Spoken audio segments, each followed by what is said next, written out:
Dear students, a very warm welcome to all of you in my today's lecture of sales management. In today's lecture, we will discuss upon the second basic type of sales organization structure. This is popularly known as line and staff sales organization. तो क्या concept है line and staff sales organisation का? The line and staff sales department is often found in large and medium-sized firms, employing substantial number of sales personnel and also selling diversified product lines over wide geographical areas.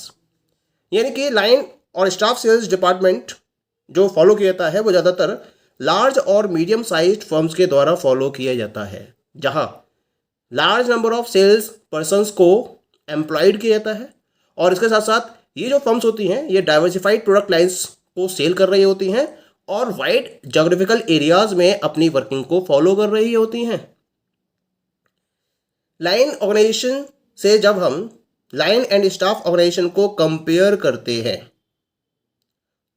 तो line and staff organisation में जो top sales executives होते हैं उनमें group of specialists available होते हैं, जबकि line organisation में ये स्पेशलिस्ट अवेलेबल नहीं होते हैं, जैसे कि experts in dealer and distributor relations, sales analysis, sales personnel, sales planning, sales promotion, sales training, sales services, traffic and warehousing और भी इस टाइप की अदर फील्ड्स होती हैं जहां ग्रुप ऑफ स्पेशलिस्ट्स अवेलेबल होते हैं पर्टिकुलर एक्टिविटी को हैंडल करने के पॉइंट ऑफ व्यू से.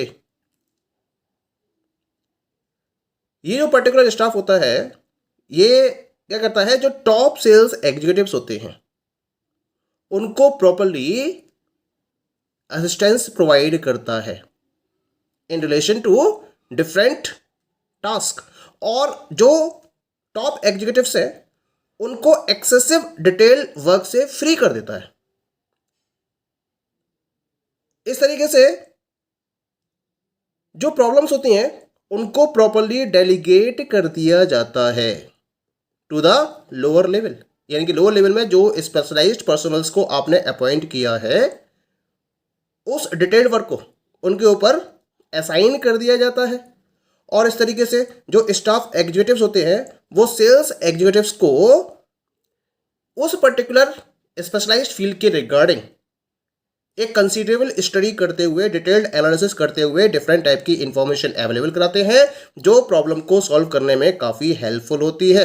और सेल्स एग्जीक्यूटिव्स के द्वारा इसके रिगार्डिंग प्रॉपर प्लानिंग की जा सकती है और वो हायर प्योरिटी मैटर्स को लेकर डील कर सकते हैं, यानी कि इनको अब बाकी के एरियाज की चिंता करने की जरूरत नहीं है. इसको देखने के लिए स्टाफ एग्जीक्यूटिव्स है जो स्पेशलाइज्ड फॉर्म में अवेलेबल है. सेल्स एग्जीक्यूटिव्स को केवल और केवल प्लानिंग की तरफ फोकस करना होता है और ज़्यादा से ज़्यादा टाइम प्लानिंग के लिए दे सकते हैं इस टाइप के सेल्स ऑर्गेनाइजेशन स्ट्रक्चर में.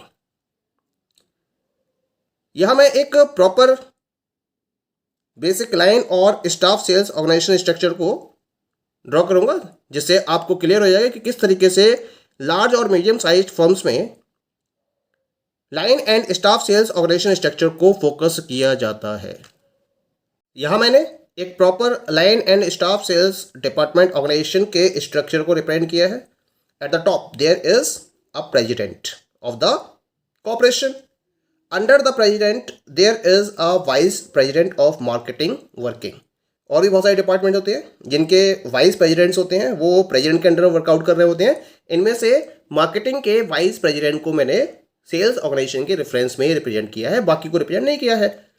अब जो मार्केटिंग के वाइस प्रेसिडेंट हैं उनके अंडर में स्पेशलाइज्ड मैनेजर्स को अपॉइंट किया जाता है, जैसे कि advertising managers, general sales managers, manager of marketing research और भी मैनेजर्स हो सकते हैं मार्केटिंग की फील्ड के रिलेशन में. हमारा मेन कंसर्न है यहाँ पर सेल्स मैनेजर से, क्योंकि हम सेल्स स्ट्रक्चर की बात कर रहे हैं, सेल्स ऑर्गेनाइजेशन के स्ट्रक्चर की बात कर रहे हैं. तो जो जनरल सेल्स मैनेजर है उसके अंडर में भी स्पेशलाइज्ड फील्ड से रिलेटेड पर्सोनल्स को अपॉइंट किया जाता है, यानी कि यहाँ पर डायरेक्टर्स अपॉइंट किए जाते हैं. इस जनरल सेल्स मैनेजर के अंडर में sales training director, sales personnel director, assistant general sales manager, sales promotion director, dealer and distributors relation director. तो ये इन पर्टिकुलर ये जो स्पेशलाइज्ड पर्सनल्स है ये जनरल सेल्स मैनेजर के अंडर में वर्कआउट करते हैं और अपनी फील्ड के रिगार्डिंग ये डिटेल्ड एनालिसिस को फोकस करते हैं, डिटेल्ड स्टडी को फोकस करते हैं और उसके regarding information general sales manager के पास अवेलेबल कराते हैं। अब इनके अंडर में एक assistant general sales manager work out कर रहा होता है, उसके अंडर में डिस्ट्रिक्ट सेल्स मैनेजर्स वर्किंग में होते हैं। मान लीजिए कि कंपनी ने असिस्टेंट जनरल सेल्स मैनेजर के अंडर में 6 डिस्ट्रिक्ट सेल्स मैनेजर्स को अपॉइंट कर रखा है। डिस्ट्रिक्ट सेल्स मैनेजर के अंडर में ब्रांच सेल्स मैनेजर्स वर्कआउट करते हैं। मान लीजिए कि इन 6 डिस्ट्रिक्ट सेल्स मैनेजर्स के अंडर में 32 ब्रांच सेल्स मैनेजर्स वर्किंग में हैं और फिर ब्रांच सेल्स मैनेजर्स के अंडर में वर्कआउट करते हैं सेल्स पर्सनल्स। मान लीजिए कि इन 32 या 32 ब्रांच सेल्स मैनेजर्स के अंडर में 450 सेल्स पर्सनल्स वर्किंग में है। So this is about the line and staff sales organization structure. A very wide structure is this. और लार्ज नंबर ऑफ पर्सनल्स को इस टाइप के स्ट्रक्चर में इन्वॉल्व किया जाता है क्योंकि स्पेशलिस्ट को फोकस किया जाता है और हर एक्टिविटी को एक स्पेशलाइज्ड पर्सनल के द्वारा फॉलो किया जाता है। That is clear. ये तो बात हो गई about the concept of line and staff sales organisation. Now we will discuss the advantages of line and staff sales organization. The very first advantage is specialization. ये सबसे बड़ा एडवांटेज है इसका क्योंकि इस टाइप के ऑर्गेनाइजेशनल स्ट्रक्चर में एक सिस्टमेटिक वे में स्पेशलाइजेशन को इंट्रोड्यूस किया जाता है। वो पर्टिकुलर पर्सन्स जिनके पास स्पेशलाइज्ड नॉलेज होती है सेल्स की डिफरेंट फील्ड्स के रिलेशन में, इनको ऑर्गेनाइजेशन के द्वारा अपॉइंट किया जाता है जिससे कि ये लाइन ऑफिसर्स को प्रॉपरली असिस्टेंस प्रोवाइड कर सके और जो स्टाफ पर्सनल्स है उसके द्वारा केवल और केवल प्लानिंग पार्ट को फोकस किया जाए, यानी कि उसका पूरा फोकस केवल प्लानिंग पर हो। इसी वजह से स्पेशलाइज्ड पर्सन्स को उसके अंडर में अपॉइंट किया जाता है और इस तरीके से जो लाइन ऑफिसर्स होते हैं वो ज़्यादा से ज़्यादा टाइम अपना एग्जीक्यूशन में डिवोट कर सकते हैं। The next advantage is better discipline. इस टाइप के सेल्स ऑर्गेनाइजेशन में यूनिटी ऑफ कमांड को फोकस किया जाता है। जो स्टाफ पर्सनल है वो लाइन ऑफिसर्स के एग्जीक्यूटिव वर्क में किसी भी तरीके से इंटरफेयर नहीं करते हैं। वर्कर्स को लाइन पर्सनल से एक कमांड मिलती है और ये उस पर्टिकुलर कमांड के अकॉर्डिंग अपनी वर्किंग को फॉलो कर रहे होते हैं और ये डायरेक्टली अपनी परफॉर्मेंस के लिए अकाउंटेबल होते हैं। इस तरीके से एम्प्लॉयज के बीच में डिसिप्लिन को क्रिएट किया जाता है with the help of this particular structure. Clear. Now we come to the next one. The next one is the balanced and prompt decisions. क्या होता है यहां पर, जो फंक्शनल मैनेजर्स हैं उनके पास एक्सपर्ट एडवाइस का एडवांटेज मिलता है जब वो इंपॉर्टेंट डिसीजंस को फॉलो कर रहे होते हैं क्योंकि उनके अंडर में जो स्पेशलाइज्ड पर्सनल्स वर्किंग में हैं वो उन्हें अपनी फील्ड के रिगार्डिंग डिटेल्ड एनालिसिस के बेसिस पर प्रॉपर इंफॉर्मेशन अवेलेबल कराते हैं और इसके हेल्प से वो बैलेंस्ड और क्विक डिसीजंस को फोकस कर सकते हैं। Clear. Next advantage is growth and expansion. क्योंकि जो लाइन ऑफिसर्स का बर्डन है वो स्पेशलाइज्ड या स्पेशलिस्ट पर्सन्स के अपॉइंटमेंट के साथ में बहुत हल्का कर दिया जाता है।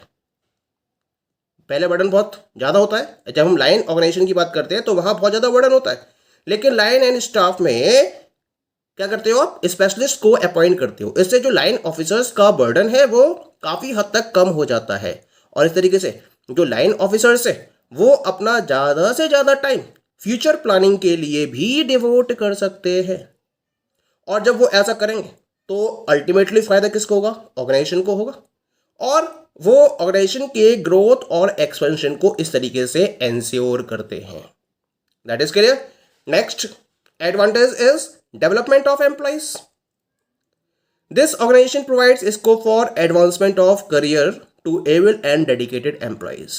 हम बात कर रहे हैं उन पर्टिकुलर एम्प्लॉइज की जो काबिलियत भी रखते हैं, यानी कि जिनके पास एक्सपर्टाइज नेचर भी है और वो डेडिकेटेड भी है अपने काम के लिए। उनके लिए एक तरीके से अपने करियर को एडवांस करने की एक अपॉर्चुनिटी मिलती है इस टाइप के ऑर्गेनाइजेशनल स्ट्रक्चर में, क्योंकि जिन पर्टिकुलर पर्सन्स के पास कैपेबिलिटीज हैं उनके पास और ऊपर जाने के लिए मैक्सिमम अपॉर्चुनिटीज इस टाइप के ऑर्गेनाइजेशनल स्ट्रक्चर के द्वारा अवेलेबल कराई जाती है, क्योंकि यहाँ पर प्लानिंग और डूइंग दोनों फंक्शंस सेपरेट होते हैं और इसी वजह से ज़्यादा से ज़्यादा जॉब अपॉर्चुनिटीज़ को क्रिएट किया जाता है इस टाइप के ऑर्गेनाइजेशन स्ट्रक्चर के द्वारा, और इस तरीके से एम्प्लॉयज़ के डेवलपमेंट को एंश्योर किया जाता है with the help of this type of structure. Okay, now we will discuss the disadvantages of line and staff organisational structure. क्या क्या डिसएडवांटेजेस हो सकते हैं इसके? The very first disadvantage is conflict between line and staff personnels. इस type के organisational structure में line और स्टाफ पर्सनल्स के बीच में कॉन्फ्लिक्ट होने की पॉसिबिलिटीज ज़्यादा रहती हैं। ऐसा क्यों है? क्योंकि जो ऑपरेशंस की रिस्पॉन्सिबिलिटी है वो लाइन ऑफिसर्स के ऊपर होती है। These are the line officers who are holding the complete responsibility for operations, जबकि जो स्टाफ ऑफिसर्स हैं वो केवल और केवल एडवाइजिंग रोल में होते हैं। वो एडवाइस देते हैं और डिटेल्ड अपने पर्टिकुलर स्पेशलिस्ट फील्ड के रिगार्डिंग डिटेल्ड एनालिसिस करते हुए इंफॉर्मेशन अवेलेबल कराते हैं लाइन ऑफिसर्स को। और इसी वजह से जो स्टाफ ऑफिसर्स हैं कभी कभी ऐसा होता है कि वो अपने आप को इग्नोर्ड सा फील करते हैं। उन्हें लगता है कि उनका काम केवल और केवल एडवाइस देना है, बाकी वो किसी भी तरीके से ऑर्गेनाइजेशन के वर्किंग में इन्वॉल्व नहीं है। और जो लाइन ऑफिसर्स होते हैं वो हमेशा स्टाफ पर्सनल्स के इंटरफेरेंस की कंप्लेन करते रहते हैं और इस तरीके से लाइन और स्टाफ पर्सनल्स के बीच में कॉन्फ्लिक्ट्स क्रिएट होते हैं। और अगर ऐसा होता है तो इसका जो अफेक्ट है वो ऑर्गेनाइजेशन की वर्किंग पे पड़ता है और प्रॉपर वर्किंग को फॉलो नहीं किया जा सकता है अगर ये कॉन्फ्लिक्ट हमेशा बने रहते हैं। Okay, second one is lack of responsibility. Staff officials के रेफरेंस में रिस्पॉन्सिबिलिटी की एक बहुत बड़ी कमी रहती है, क्योंकि जो स्टाफ ऑफिशियल्स हैं वो ऑपरेशंस के एक्चुअल रिजल्ट्स के लिए अकाउंटेबल नहीं होते हैं। ये केवल लाइन ऑफिसर्स होते हैं जो ऑपरेशंस के एक्चुअल रिजल्ट के लिए रिस्पॉन्सिबल होते हैं, अकाउंटेबल होते हैं। इसी वजह से स्टाफ ऑफिशियल्स के अंदर एक लैक ऑफ रिस्पॉन्सिबिलिटी भी दिखाई देती है। Next one is the more dependence on staff, क्योंकि जो लाइन ऑफिसर्स हैं वो अपने स्टाफ की एडवाइस के बहुत ज़्यादा हैबिचुएटेड हो जाते हैं, क्योंकि वो केवल प्लानिंग में इन्वॉल्व हो जाते हैं और बाकी जो उनके अंडर में फील्ड जो स्पेशलिस्ट स्टाफ वर्किंग में है उसके बेसिस पर वो अपने प्रॉपर डिसीजंस को फाइनलाइज करते हैं। अगर ओवर डिपेंडेंस का केस हो जाता है तो उस केस में जो लाइन ऑफिसर्स है उनकी क्रिएटिविटी कम होती चली जाती है। डिपेंडेंसी तो होगी, लेकिन अगर ये डिपेंडेंसी ओवर डिपेंडेंसी में कन्वर्ट हो जाती है तो कहीं ना कहीं लाइन ऑफिसर्स को इसका लॉस होता है और उनकी क्रिएटिविटी कम होती चली जाती है। Clear? Next one is and the last one is the expensive. इस टाइप का जो ऑर्गेनाइजेशन स्ट्रक्चर है ये बहुत ज़्यादा एक्सपेंसिव है, क्योंकि लार्ज नंबर ऑफ स्पेशलिस्ट को अपॉइंट किया जाता है और जब आप स्पेशलिस्ट को अपॉइंट करोगे क्योंकि वो अपनी फील्ड में एक्सपर्ट है, इसी वजह से वो हायर रेम्युनरेशंस को डिमांड करते हैं और इनको ये हायर रेम्युनरेशंस पे करने पड़ते हैं। तो केवल जो मीडियम या फिर जो स्पेशली हायर लेवल की फर्म्स हैं वही इस टाइप के ऑर्गेनाइजेशनल स्ट्रक्चर को फोकस कर सकती है, क्योंकि जो स्मॉल हैं फर्म्स वो इस पर्टिकुलर स्ट्रक्चर को अफोर्ड नहीं कर सकती है क्योंकि उनके पास उतने रिसोर्सेज अवेलेबल नहीं होते हैं। So this is also one of the limitation और disadvantage of line and staff organisational structure. Okay, thank you.